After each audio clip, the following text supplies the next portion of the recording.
Now, if you know toys, and I'm sure you do, you are familiar with NECA. I see you guys have an incredible booth this year. Why don't you take me through it? Tell me what you got. Absolutely, Jordan. Thanks for coming by. Let's start off with our retro line, our 8-inch clothed action figures. I saw this. It was fantastic. Thank you. Yeah, Jaws for the first time ever. Richard Dreyfuss as Hooper. Love it. In toy form.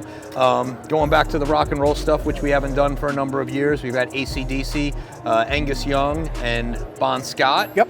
And then a real special one, Elton John, live in '75. I absolutely love this. And not only do I love the action figure and the full articulation and the extra heads, I love that you actually did a piano. Yeah, a chrome piano at that. A chrome piano, just like the concert. Yeah, it's super cool. We're all big fans of Elton, and he's out on his farewell tour, so it's like a great time to do this and sort of immortalize him in toy form. We even recreated the set list from that concert. And then if we look down here, we have Hocus Pocus. Tell me about this. Yeah, absolutely. Hocus Pocus has been growing a huge cult following year after year after year, and now there's a sequel coming this fall, so it's bigger than ever. Yes. And we have a line of like tuned up, cartoony versions of the Sanderson sisters and Billy Butcherson from Hocus Pocus. Yeah. Now, you've got your Toony Terrors as well, don't you? Tell us about some of those. Yeah, so Toony Terrors we started a couple years ago, and it's basically as if all the horror greats appeared in like a Saturday morning cartoon. Yeah. We're now on our 7th series. We've got They Live, we have Teen Wolf,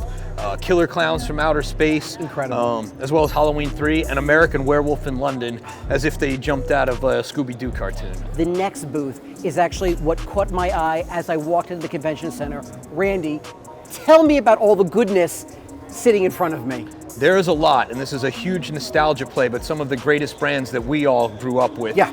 E.T. is turning 40 this summer. Love it. And we are celebrating E.T.'s 40th anniversary, a full line of ultimate action figures, intricately detailed, fully posable, all different movie-specific accessories like the Speak and Spell, the candy, the flower pot, deluxe version of E.T. with a light-up chest, and even Elliot and E.T. on the bicycle. How much does the packaging come into play for you folks? A huge part of it. I think you want that impact on the shelf. It's going to catch their eye. Catch the eye or drag someone's attention into the aisle that didn't know it was out there, and get that impulse buy or get someone new interested in what's going on in the action figure space. That's absolutely fantastic. I love that you've got Gremlins. I love that you brought back Predator 2. This is a whole new line for you, right? All new action figures and characters? There's an iconic scene at the end of that film where an entire tribe of predators comes out in the ship. Yes. And they have seconds of screen time, but we've painstakingly recreated each one, given them a bunch of new accessories, removable helmets,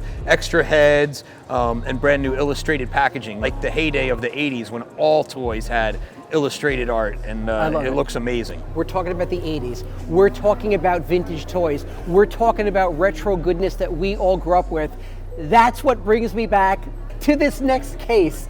Tell me about this stuff. All right, let's start with Dungeons & Dragons, because this is a surprise hit of the show. In the 80s, as you well know, LJN had a toy line that was very popular with collectors.